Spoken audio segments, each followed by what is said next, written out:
Friends, welcome back to my channel. ഇന്നത്തെ നമ്മുടെ movie എന്ന് പറയുന്നത് സ്വർഗാനുരാഗികളായ രണ്ട് സ്ത്രീകളുടെ കഥയാണ്. അവർ എങ്ങനെയാണ് അടുത്തത്, അവർക്ക് ഫാമിലിയിൽ നിന്ന് നേരിട്ട പ്രശ്നങ്ങൾ, പിന്നെ അറ്റ്ലാസ്റ്റ് അവർക്ക് ഒന്നിക്കാൻ സാധിക്കുമോ, അതൊക്കെയാണ് കാതൽ 80 പുതു ഉടമ എന്ന നമ്മുടെ തമിഴ് മൂവി. ഓക്കെ ഫ്രണ്ട്സ്, നമുക്ക് മൂവിയിലേക്ക് കടക്കാം. തുടക്കം തന്നെ കാണുന്നത് നമ്മുടെ നായിക സാം അവളുടെ സുഹൃത്ത് രവീന്ദ്രയുടെ പിസ്സ ഷോപ്പിലിരുന്ന് എന്തൊക്കെയോ ആലോചിച്ചു കൂട്ടുന്നതാണ്. അന്ന് രാത്രി വീട്ടിൽ വന്ന ശേഷം അവളുടെ അമ്മ ലക്ഷ്മിയോട് തനിക്ക് ഒരു പ്രണയമുണ്ടെന്ന കാര്യം തുറന്നു പറഞ്ഞു. ലക്ഷ്മി ഒരു സിംഗിൾ മദറാണ് കേട്ടോ. ലക്ഷ്മി ആണെങ്കിൽ ഭയങ്കര എക്സൈറ്റ്മെന്റിൽ ഹാപ്പി ആയിട്ട് ചോദിക്കുന്നുണ്ട്, ആരാണ് ആ പയ്യൻ? അതമ്മേ, എനിക്ക് അമ്മയോട് പറയാൻ നല്ല പേടിയുണ്ട്. പേടിയോ? അതെന്തിന്? അമ്മ ഈ റിലേഷൻ സമ്മതിക്കുമോ എന്നറിയില്ല. നീ ആരെ കാണിച്ചാലും ഞാൻ ഓക്കെയാണ്. നിനക്കറിയാമോ, നിന്റെ അച്ഛൻ എന്നെ പ്രപ്പോസ് ചെയ്ത ശേഷം ഒരാഴ്ച ഞാൻ ഉറങ്ങിയിട്ടേയില്ല. പിന്നെ ഞാനും സമ്മതിച്ചു. ശേഷം സാം അമ്മയോട് ഞായറാഴ്ച ഫ്രീ ആണെങ്കിൽ നമുക്ക് പുറത്ത് പോയി മീറ്റ് ചെയ്യാമെന്ന് പറഞ്ഞു. അതിൻ്റെ ഒന്നും ആവശ്യമില്ല, നമ്മുടെ വീട്ടിലേക്ക് കൂട്ടിക്കൊണ്ടുവാ. എന്നിട്ട് ലക്ഷ്മി അവളോട് എത്ര നാളായി റിലേഷൻ തുടങ്ങിയിട്ട് എന്ന് ചോദിച്ചു. സാം മറുപടി പറയുന്നതിന് മുമ്പേ ലക്ഷ്മി പറഞ്ഞു, അല്ലെങ്കിൽ വേണ്ട, ഞാൻ അവനോട് തന്നെ ചോദിച്ചോളാം. എനിക്കിനി കൂടുതലൊന്നും അറിയണ്ട, എല്ലാം അന്ന് സംസാരിക്കുക എന്ന് പറഞ്ഞു ലക്ഷ്മി സാം പറയുന്നത് കേൾക്കാൻ ചെവി കൊടുക്കാതെ അവിടെ നിന്നും പോയി. സത്യത്തിൽ സാമിന് എല്ലാം അമ്മയോട് തുറന്നു പറയണമെന്നുണ്ടായിരുന്നു, പക്ഷെ അവൾക്ക് അതിനുള്ള ധൈര്യമില്ലായിരുന്നു. പക്ഷേ സാം തന്റെ മനസ്സിലുള്ളതെല്ലാം തന്റെ ഫ്രണ്ടായ രവീന്ദ്രയോട് പറയുന്നുണ്ട്. ലക്ഷ്മി ഒരു യൂട്യൂബറും ഒരു ഇൻഫ്ലുവൻസറും കൂടിയാണ് കേട്ടോ. ലക്ഷ്മിയുടെ വീട്ടിൽ പണിക്ക് വരുന്ന സ്ത്രീയാണ് മേരി. ലക്ഷ്മി അവരെ കുറെ ഫോണിൽ വിളിച്ചെങ്കിലും അവർ അറ്റൻഡ് ചെയ്യുന്നില്ലായിരുന്നു. സത്യത്തിൽ മേരി പോലീസ് സ്റ്റേഷനിലായിരുന്നു. പ്രഗ്നന്റ് ആയ അവരുടെ മകളെ അവളുടെ ഭർത്താവ് തല്ലിയതിനെ തുടർന്ന് കേസ് കൊടുക്കാൻ വന്നതായിരുന്നു മേരി. സാമിനെ കാണാൻ ബോയ് ഫ്രണ്ട് വരുന്നു എന്നുള്ള ചിന്ത ഉള്ളതുകൊണ്ട് ലക്ഷ്മിക്ക് അന്നത്തെ ദിവസം എന്ത് ചെയ്യണമെന്ന് പോലും അറിയാൻ പറ്റാത്ത വെപ്രാളമായിരുന്നു. മേരി സ്റ്റേഷനിലൊക്കെ പോയിട്ട് തിരികെ വന്നപ്പോൾ ലക്ഷ്മി അവളെ നല്ല ചീത്ത പറഞ്ഞു. നിന്നോട് ഞാൻ പറഞ്ഞതല്ലേ സാമിനെ കല്യാണം കഴിക്കാൻ പോകുന്ന പയ്യൻ വരുമെന്ന്, പിന്നെ നീ എന്താ ലേറ്റ് ആയത്? അത് ഞാൻ പോലീസ് സ്റ്റേഷനിലായിരുന്നു എന്നും ബാക്കിയുള്ള കാര്യങ്ങളെല്ലാം മേരി ലക്ഷ്മിയോട് പറഞ്ഞു. ലക്ഷ്മി മേരിയെ ആശ്വസിപ്പിച്ചു. നമ്മുടെ സാം റെഡിയാകുവാണ്. അവൾ കാലിന്റെ വിരലിൽ മിഞ്ചി പോലെ ഒന്നിട്ടു. ജോലിയൊക്കെ ഒന്ന് ഒതുക്കിയിട്ട് ലക്ഷ്മി ദേവരാജിനെ വിളിച്ചു. ലക്ഷ്മി സിംഗിൾ മദറാണെന്ന് നേരത്തെ നമ്മൾ പറഞ്ഞില്ലേ, അവളുടെ ഹസ്ബൻഡ് ആയിരുന്നു ദേവരാജ്. അയാൾ മറ്റൊരു കല്യാണം കഴിച്ചിരുന്നു. എന്നാൽ ലക്ഷ്മിയും ദേവരാജും തമ്മിൽ ദേഷ്യമൊന്നും ഇല്ലാത്തതുകൊണ്ട് തന്നെ സാമിനെ പെണ്ണ് കാണാൻ വരുന്ന വിവരം അവർ ദേവരാജിനെ വിളിച്ചു പറഞ്ഞു. ലക്ഷ്മി മരുമകന് കൊടുക്കാൻ ഒരു ഗിഫ്റ്റ് ഒക്കെ റെഡിയാക്കി വെച്ചു. അങ്ങനെ അവർ വീട്ടിലേക്ക് വന്നു. സാമിന്റെ ഫ്രണ്ടായ രവീന്ദ്രയും കൂടെ നന്ദിനിയും. ലക്ഷ്മി ആണെങ്കിൽ രവീന്ദ്രയാണ് സാം സ്നേഹിക്കുന്ന പയ്യൻ എന്ന് തെറ്റിദ്ധരിച്ച് രവീന്ദ്രയോട് നിങ്ങൾ എവിടെ വെച്ചാണ് മീറ്റ് ചെയ്തത്, എങ്ങനെയാ ഇഷ്ടത്തിലായി എന്നൊക്കെ ചോദിക്കുന്നുണ്ട്. കുറച്ചു കഴിഞ്ഞ് സാം നന്ദിനിയെയും കൂട്ടി മുകളിലത്തെ തന്റെ റൂമിലേക്ക് പോയി. അതൊക്കെ കഴിഞ്ഞ് കഴിക്കാൻ നേരം ലക്ഷ്മി പിന്നെയും രവീന്ദ്രയോട് സാമും രവീന്ദ്രയും തമ്മിൽ എങ്ങനെ ഇഷ്ടത്തിലായി അങ്ങനെയൊക്കെ ചോദിച്ചു. പക്ഷേ ഇതൊന്നും നന്ദിനിക്ക് ഒട്ടും ഇഷ്ടപ്പെട്ടില്ല. സാം കഴിക്കുന്നതിനിടയ്ക്ക് ലക്ഷ്മി മാറ്റിവെച്ച ആ ഗിഫ്റ്റ് ഇല്ലേ, അതെടുത്ത് നന്ദിനിക്ക് നേരെ നെട്ടി. ശേഷം ഞാൻ നന്ദിനിയെ സ്നേഹിക്കുന്നു എന്ന് പറഞ്ഞു. സമനില തെറ്റിയ ഒരവസ്ഥയിലായിരുന്നു ലക്ഷ്മി. ഞാൻ തിരികെ വരുമ്പോൾ ഇവളെവിടെ കാണരുത് എന്നും പറഞ്ഞ് ലക്ഷ്മി അവിടെ നിന്നും പോയി. ഇതൊക്കെ കേട്ട് ദേഷ്യം വന്ന നന്ദിനി രവീന്ദ്രനെയും വിളിച്ചുകൊണ്ട് അവിടെ നിന്നും പോയി. കുറെ കഴിഞ്ഞ് അവർ പോയ ശേഷം മഴയത്ത് ഗേറ്റിന്റെ അവിടെ വിഷമിച്ച് നിൽക്കുന്ന സാമിനെ വിളിക്കാൻ ലക്ഷ്മി വന്നു. ലക്ഷ്മി സാമിനോട്, നീ അങ്ങനെ ഒരു പെൺകുട്ടിയല്ല, നീ വളരെ നോർമലായ പെൺകുട്ടിയാണ്, നിന്റെ ഇഷ്ടങ്ങളും ഇഷ്ടക്കേടുകളും ഒക്കെ എനിക്കറിയാം. പക്ഷെ അമ്മയ്ക്ക് എന്റെ ഫീലിങ്സ് അറിയില്ല എന്ന് പറഞ്ഞ് അവൾ ലക്ഷ്മിയുടെ വായടപ്പിച്ചു. എന്തൊക്കെ പറഞ്ഞിട്ടും ലക്ഷ്മിക്ക് സാമിനെ മനസ്സിലാക്കാൻ കഴിഞ്ഞില്ല. ലക്ഷ്മി ദേവരാജിനെ വിളിച്ചിട്ട് പെട്ടെന്ന് തന്നെ വീട്ടിലേക്ക് വരാൻ പറഞ്ഞു.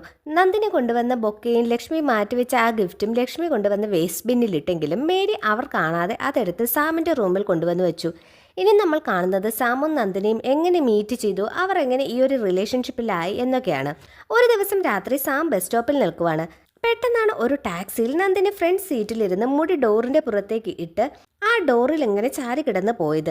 സാമിനെ കണ്ട നന്ദിനി കാർ നിർത്താൻ പറഞ്ഞു. അവൾ ബസ് സ്റ്റോപ്പിൽ ഒറ്റയ്ക്ക് നിൽക്കുന്നത് കൊണ്ട് അവൾക്ക് പോകേണ്ടത് എങ്ങോട്ടേക്കാണോ അവിടെ ഡ്രോപ്പ് ചെയ്യാമെന്ന് പറഞ്ഞു. ആദ്യം നോ പറഞ്ഞെങ്കിലും പിന്നീട് സാം കാറിൽ കയറി. ആ ഒരു യാത്രയിൽ സാമിന് നന്ദിനിയോട് എന്തോ വല്ലാത്തൊരു അടുപ്പം തോന്നി. അതിനുശേഷം സാം നന്ദിനിയെ ഫോളോ ചെയ്തു. പിന്നെ അതൊരു ലെസ്ബിയൻ റിലേഷൻഷിപ്പിലേക്ക് മാറി. സാം ആണ് തന്റെ ഇഷ്ടം നന്ദിനിയോട് ആദ്യം തുറന്നു പറഞ്ഞത്. തുടക്കത്തിൽ നമ്മൾ കണ്ടില്ലേ, പെണ്ണു കാണാൻ വരുന്ന ദിവസം കാലിൽ മിഞ്ചിയിട്ടത്, അത് നന്ദിനി കൊടുത്ത ഗിഫ്റ്റ് ആയിരുന്നു. വീട്ടിൽ നിന്ന് ഇറങ്ങിപ്പോകാൻ പറഞ്ഞെങ്കിലും കുറച്ചു ദൂരം പോയ ശേഷം നന്ദിനിയും രവീന്ദ്രയും തിരികെ സാമിന്റെ വീട്ടിലേക്ക് വന്നു. ലക്ഷ്മി അവരെ പുറത്താക്കാൻ ശ്രമിച്ചെങ്കിലും രവീന്ദ്ര ഒരുവിധം ലക്ഷ്മിയെ കൂളാക്കി. നമ്മുടെ ലക്ഷ്മി അവരുടെ 3 പേരുടെയും മുൻപിൽ വെച്ച് സാമിനോട് ചോദിച്ചു, നീ എന്നോടെല്ലാം ഷെയർ ചെയ്യുന്നതല്ലേ? കോളേജിൽ വെച്ച് നിനക്കൊരു സീനിയർ പയ്യനെ ഇഷ്ടമാണെന്ന് എന്നോട് വന്ന് പറഞ്ഞതല്ലേ? അതമ്മ, ഞാൻ അന്ന് അമ്മയോട് നുണ പറഞ്ഞതാണ്. എനിക്ക് പെൺകുട്ടികളോട് ഇടപെടാൻ ഭയങ്കര നാണമായിരുന്നു. പിന്നെ അമ്മ എല്ലാം കണ്ടുപിടിക്കുമെന്ന് പേടിച്ചാണ് ഞാൻ കള്ളം പറഞ്ഞത്. അപ്പോഴേക്കും ലക്ഷ്മിയെ വിളിച്ചിട്ട് ദേവരാജ് അവിടേക്ക് വന്നു. കാര്യമൊന്നും അറിയാത്തത് കൊണ്ട് തന്നെ ഭയങ്കര കൂളായാണ് ദേവരാജ് സംസാരിച്ചത്. എന്തോ സംഭവിച്ചിട്ടുണ്ടെന്ന് മനസ്സിലാക്കിയ ദേവരാജ് സാമിനോട് എന്ത് പറ്റിയെന്ന് ചോദിച്ചെങ്കിലും അവൾ നന്ദിനിയെയും കൂട്ടി മുകളിലേക്ക് പോയി. രവീന്ദ്ര കാര്യങ്ങൾ പറയാൻ ദേവരാജിനെയും കൂട്ടി പുറത്തേക്ക് പോയി. രവീന്ദ്ര എല്ലാം പറഞ്ഞെങ്കിലും അത് അത്ര സീരിയസ് ആയിട്ടൊന്നും ദേവരാജ് എടുത്തില്ല.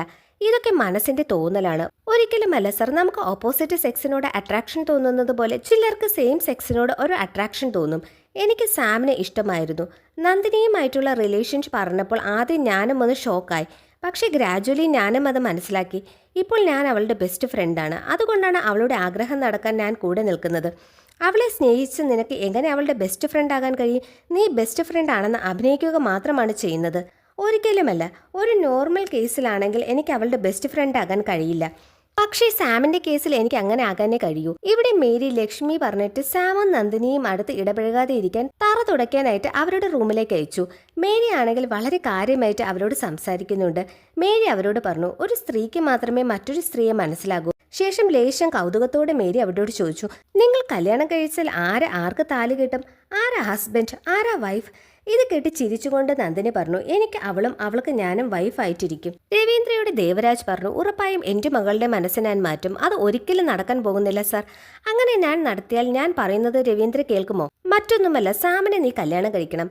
രവി ദേവരാജിനെ പറഞ്ഞു മനസ്സിലാക്കാൻ ശ്രമിച്ചെങ്കിലും അയാൾ സ്വന്തം നിലപാടിൽ ഉറച്ചു നിന്നു. ശേഷം എല്ലാവരെയും ദേവരാജ് ടെറസിൽ വിളിച്ചിട്ട് സംസാരിക്കാൻ തീരുമാനിച്ചു. ദേവരാജ് നന്ദിനിയുടെ ഫാമിലിയെപ്പറ്റി ചോദിച്ചു.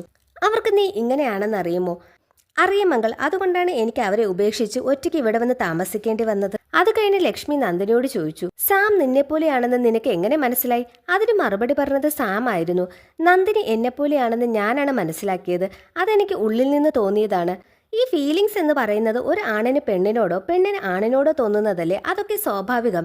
പക്ഷേ എങ്ങനെ ഒരു പെണ്ണിന് മറ്റൊരു പെണ്ണിനോട് അത് തോന്നും? ദേവരാജിന്റെ ഈ ചോദ്യത്തിന് സാം കൊടുത്ത മറുപടി, അച്ഛ, ഈ ലോകത്ത് ബ്ലാക്ക് ആൻഡ് വൈറ്റ് മാത്രമല്ല, അതിന്റെ ഇടയിൽ കുറേ നിറങ്ങളുണ്ട്. അതിൽ നമ്മൾ പെടും. നിങ്ങൾക്കാണ് അത് അക്സെപ്റ്റ് ചെയ്യാൻ ബുദ്ധിമുട്ട്. ശേഷം നന്ദിനി തന്റെ ലൈഫ് സ്റ്റോറി പറഞ്ഞു. എന്റെ കല്യാണം കഴിഞ്ഞതാണ്. കല്യാണം കഴിഞ്ഞ ആദ്യ രാത്രിയിൽ തന്നെ കരഞ്ഞുകൊണ്ട് എന്നെ ഉപദ്രവിക്കില്ലേ എന്ന് പറഞ്ഞെങ്കിലും അയാൾ ക്രൂരമായി എന്നെ റേപ്പ് ചെയ്തു. ഞാൻ കതകിൽ തട്ടി ഡോർ തുറക്കാൻ പറഞ്ഞ് കരഞ്ഞെങ്കിലും അമ്മയും അച്ഛനും പുറത്തുനിന്ന് ലോക്ക് ചെയ്തിരുന്നു. ആ രാത്രി എത്ര തവണ അയാൾ എന്നെ റേപ്പ് ചെയ്തെന്ന് എനിക്ക് തന്നെ അറിയില്ല. അടുത്ത ദിവസം ഞാൻ കണ്ടത് അയാൾ എൻ്റെ അമ്മയോടും അച്ഛനോടും കുറച്ച് ദിവസം കഴിയുമ്പോൾ എല്ലാം ശരിയാകുമെന്ന് പറയുന്നതാണ്.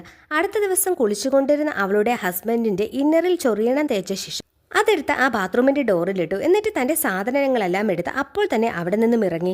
ഈ സ്റ്റോറി കേട്ട ദേവരാജ് പറഞ്ഞു, നീ ചെയ്തത് ശരിയാണ്. അവന് നല്ല പണിഷ്മെന്റ് ആണ് കൊടുത്തത്. പക്ഷെ ആ പയ്യൻ കുറച്ചൊന്നും മനസ്സിലാക്കിയിരുന്നെങ്കിൽ കുറച്ചുനാൾ കഴിയുമ്പോൾ നന്ദിനിക്ക് നല്ലൊരു ലൈഫ് കിട്ടിയേനെ. ഇതൊക്കെ പ്രകൃതി വിരുദ്ധമാണ്. നിങ്ങളെപ്പോലെ എല്ലാവരുമായ ലൈഫ് തന്നെ സ്റ്റക്ക് ആകില്ലേ? നിങ്ങൾ കല്യാണം കഴിച്ചാൽ എങ്ങനെയാണ് കുട്ടികൾ ഉണ്ടാകുന്നത്? അതിന് മറുപടി പറഞ്ഞത് രവി ആയിരുന്നു. ഇവിടെ പല ആളുകളുമുണ്ട്. കല്യാണം കഴിഞ്ഞ ശേഷം കുട്ടികൾ ഉണ്ടാകാത്ത ദമ്പതികൾ, കല്യാണം കഴിക്കാത്തവർ. ശേഷം സാം അച്ഛനോട് പറഞ്ഞു, അച്ഛാ, താങ്കൾക്കും ഇപ്പോഴത്തെ വൈഫിനും കുട്ടികളില്ലല്ലോ. അതുകൊണ്ട് നിങ്ങളുടെ ലൈഫിന് അർത്ഥമില്ലേ? അമ്മയ്ക്ക് കുട്ടി ഉണ്ടായിരുന്നിട്ടും അച്ഛൻ എന്തിനാണ് അമ്മയെ ഉപേക്ഷിച്ചത്? സാം എന്തൊക്കെയാണ് അച്ഛനോട് ചോദിക്കുന്നത് എന്ന് ചോദിച്ചുകൊണ്ട് ലക്ഷ്മി അവളെ വഴക്ക് പറഞ്ഞു.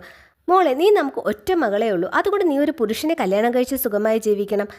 അതെന്താ ഒറ്റ മകളായത് എൻ്റെ തെറ്റാണോ എന്ന് സാം ചോദിച്ചതും ദേവരാജ് ദേഷ്യപ്പെട്ടുകൊണ്ട് പറഞ്ഞു, നിന്റെ തെറ്റുമല്ല, എൻ്റെ തെറ്റുമല്ല, നിന്റെ അമ്മയുടെ മിസ്റ്റേക്കാണ്.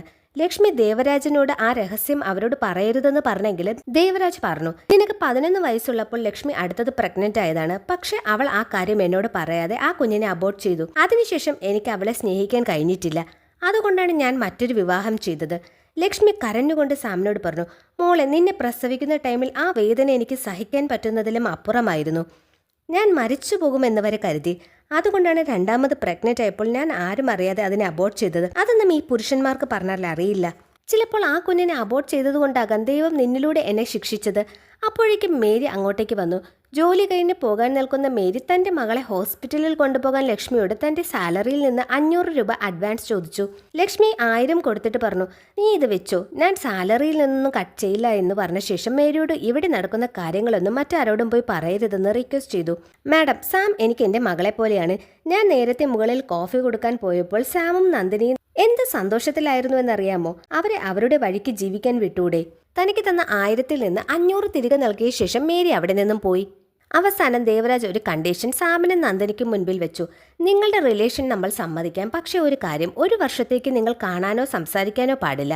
അതിനുശേഷവും ഇതേ ഫീലിങ്സ് നിങ്ങൾക്കിടയിൽ ഉണ്ടെങ്കിൽ നമ്മൾ രണ്ടുപേരും അത് സമ്മതിക്കും. ഈ ഒരു വർഷം സാമും ലക്ഷ്മിയും ദേവരാജും ഒരു കൗൺസിലിങ്ങിന് പോകും. ആ കൗൺസിലിംഗ് കൊണ്ട് ചിലപ്പോൾ നമ്മൾ മാറും, അല്ലെങ്കിൽ നിനക്ക് മാറ്റം വരാം. ആ കൗൺസിലിങ്ങിൽ നിനക്ക് മാറ്റം വന്നില്ലെങ്കിൽ നീയും നന്ദിനിയും തമ്മിലുള്ള റിലേഷൻ നമ്മൾ സമ്മതിക്കും. മാറ്റം വന്നാൽ നീ രവീന്ദ്രയെ കല്യാണം കഴിക്കണം. ഇതൊക്കെ കേട്ട് സാം ദേവരാജിനോട് പറഞ്ഞത്, പണ്ട് അച്ഛൻ എനിക്കൊരു ബാർബി ഡോൾ വാങ്ങിത്തന്നത് ഓർമ്മയുണ്ടോ? എൻ്റെ ഏറ്റവും അടുത്ത കൂട്ടുകാരി ആ ബാർബി ഡോൾ ആയിരുന്നു. പെട്ടെന്ന് ഒരു ദിവസം അതിനെ കാണാതായി. അത് എൻ്റെ മനസ്സിനെ വല്ലാതെ തളർത്തിയിരുന്നു. അതിനുശേഷം ഞാൻ ഓക്കെ ആയത് നന്ദിനിയെ കണ്ട ശേഷമാണ്. എന്നിട്ട് അവൾ നന്ദിനിയെ പിടിച്ച് അടുത്ത് നിർത്തിയിട്ട് നിങ്ങൾക്ക് എത്ര പറഞ്ഞിട്ടും മനസ്സിലായില്ലേ എന്ന് ചോദിച്ചുകൊണ്ട് രണ്ടുപേരും കിസ് ചെയ്തു. ഇത് കണ്ട ലക്ഷ്മി ദേഷ്യം സഹിക്കാൻ വയ്യാതെ രണ്ടുപേരെയും അടിച്ചു. രവീന്ദ്രയാണ് ഒരുവിധം അവരെ എല്ലാവരെയും കൂളാക്കിയത്. അവസാനം തങ്ങളെ മനസ്സിലാക്കാനോ അക്സെപ്റ്റ് ചെയ്യാനോ സാധിക്കില്ല എന്ന് മനസ്സിലാക്കിയ സാം നന്ദിനിയുടെ കൂടെ പോകാൻ തയ്യാറായി. സാധനങ്ങളൊക്കെ എടുത്ത് താഴേക്ക് വന്ന സാമിനോട് ദേവരാജ് പറഞ്ഞു, എനിക്ക് ഇതൊന്നും അക്സെപ്റ്റ് ചെയ്യാൻ പറ്റില്ല, പക്ഷെ നിന്നോടുള്ള സ്നേഹം എന്നും ഇതുപോലെ തന്നെ ഉണ്ടാകും. ശേഷം അയാളും അവിടെ നിന്ന് പോയി. സാമും നന്ദിനിയും അവിടെ നിന്ന് ഇറങ്ങാൻ നേരെ ലക്ഷ്മി അവരോട് പറഞ്ഞു, ഈ ഒരു ദിവസമെങ്കിലും എനിക്ക് വേണ്ടി നിനക്കിവിടെ നിന്നൂടെ? ഇത് കേട്ട് നന്ദിനി ലക്ഷ്മിയോട് പറഞ്ഞു, എത്ര ദിവസം വേണമെങ്കിലും സാമിനെ ആൻറ്റി ഇവിടെ നിർത്തിക്കോ. എപ്പോഴാണോ അവളെ എൻ്റെ കൂടെ പറഞ്ഞയക്കാൻ തോന്നുന്നത് അപ്പോൾ പറഞ്ഞയച്ചാൽ മതി. ശേഷം സാം നന്ദിനിയെയും രവീന്ദ്രയെയും യാത്ര അയക്കാൻ പോയി. അതൊക്കെ കഴിഞ്ഞ് സാം തിരികെ വീട്ടിലേക്ക് കയറി ചെല്ലുമ്പോൾ ലക്ഷ്മി അവിടെ ഒന്നും കാണുന്നില്ല. ഒരു സൗണ്ട് കേട്ട് സ്റ്റോർ റൂമിലേക്ക് ചെന്ന് നോക്കിയ സാം കണ്ടത് നിലത്ത് വീണ് കിടക്കുന്ന ലക്ഷ്മിയെയാണ്. ലക്ഷ്മി തൻ്റെ കയ്യിലിരിക്കുന്ന ആ ബാർബി ഡോൾ എടുത്ത് സാമിന് നേരെ നീട്ടി. ശേഷം കരഞ്ഞുകൊണ്ട് സാം ലക്ഷ്മിയെ കെട്ടിപ്പിടിച്ചു. പിന്നീട് കുറച്ച് നാളുകൾക്ക് ശേഷം സാമും ലക്ഷ്മിയും കടൽ തീരത്ത് നിൽക്കുന്നതാണ് കാണിക്കുന്നത്. അവരെ പോലെ ഒരുപാട് പെൺകുട്ടികളും അവിടെ ഉണ്ടായിരുന്നു. ഇതും കാണിച്ചുകൊണ്ടാണ് മൂവി അവസാനിക്കുന്നത്.